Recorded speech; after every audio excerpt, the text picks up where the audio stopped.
hoidja, kes iganes teostab ja otsustab, see pole tähtis.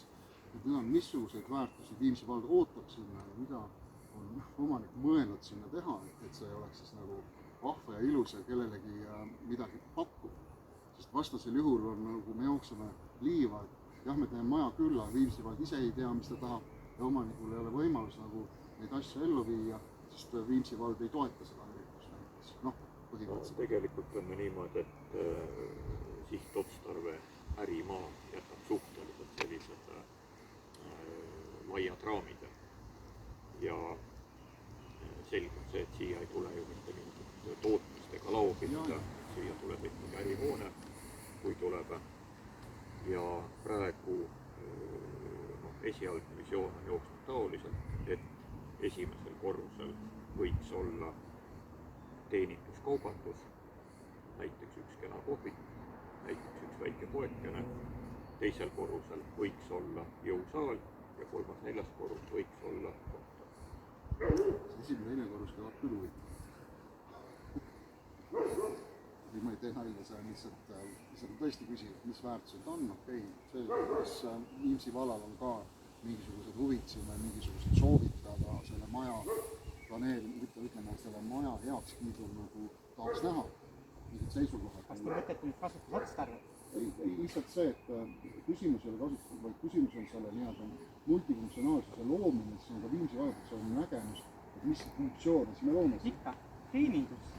Ja nagu toodigi välja, et kui ma enne mainisin siin, et tegemist on ikkagi enamjaolt nii-öelda monofunktsionaalse asumiga, kus inimesed nii-öelda ööbivad. Te ise viitasite ka siin kõrvale ehitatavatele majadele, kus elanikkond kasvab, et eks siis see ärifunktsioon peabki nii-öelda teenuseid pakkuma nendele elanike gruppidele, kes siin on. Äkki siis sellised ööteenused punaste lampidega nagu täpsustanud, missugused teenustele lootate, see, et on teenuse äri, me saame aru sellest. Et peab olema mingi nägemus. Aga siin ju räägitigi kohvikud, pood. See on omaniku tahe, mida teie tahate? Täpselt sama, ikka, et olekski mitmekesine ruumiline keskkond.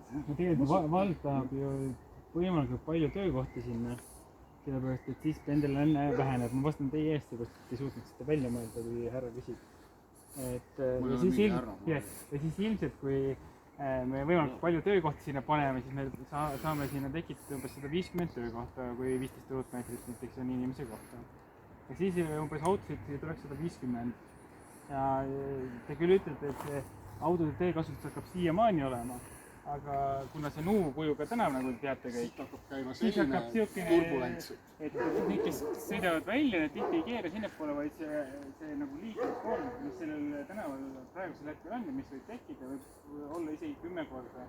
Aga järjekordselt see oli siuke küsimus, mis ma küsisin ja siis vastati selle niimoodi, et see on ebaoluline küsimus, et seda vaatame planeeringu mingisuguse asja käigus, eks ole. Ma ei ole kõigi nende detailidega kursis, mis järjekorras neid asju tehakse, nagu on see, et teil nagu on, praegu teil on teada, et tuleb hästi suur ärihoone. Põhimõtteliselt ma arvan, et see on isegi suhteliselt maksimaalne maht, mida on siia võimalik planeerida. Ma arvan, et see on keeruline isegi arhitektile natuke rohkem joonistada, sellepärast, et see on nagu, mitte kuidagi ei suudeta seda ära põhjendada. See on suhteliselt nagu maksimaalne maht, mida on võimalik sellele krundile nagu joonistada. Nagu, ma ei oskate öelda, kas siia saaks nagu väga palju juurde panna. Saab ikka, siia saab kahekorrusel parkla näiteks teha. Just, see ettepanek mul oli ka tehtud, et lahendada parkimine hoone koosseisus. Osaliselt on vaata. Neid oli ikka väike, väga väike osa, et kui me lahendaksime selle hoone koosseisus. Vaata, hoone on suhte siukse parkla, mis on väike. Ei, siis me saaks ikkagi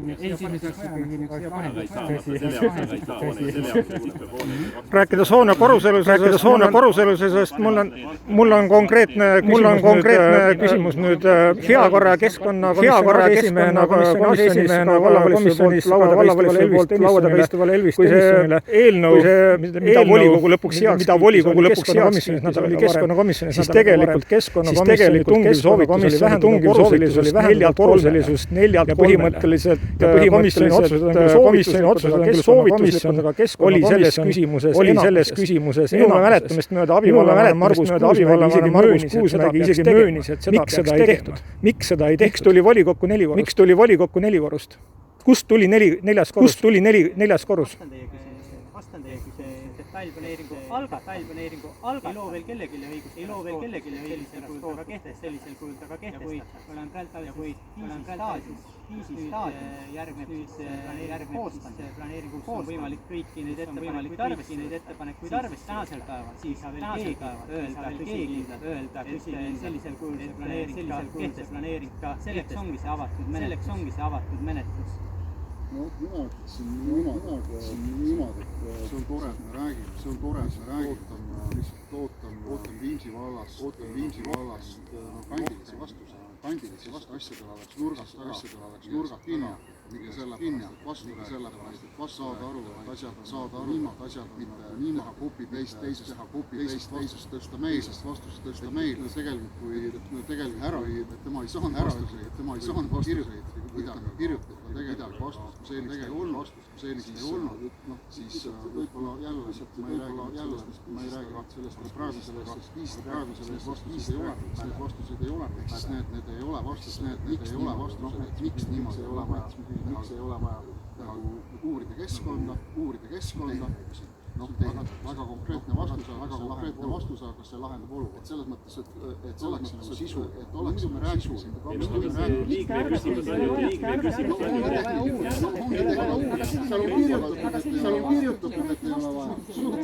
Ei, aga need keskkond selle testi mõistena kasutaks loodust, siin oleks nagu aluseid asju, aga see, kui on liigne vesi, siis tuleb toru panna lihtsalt. Läbi minu aia või? Toru tänavale ja sinnapoole ja kui vaja, siis tuleb pumbata, jah.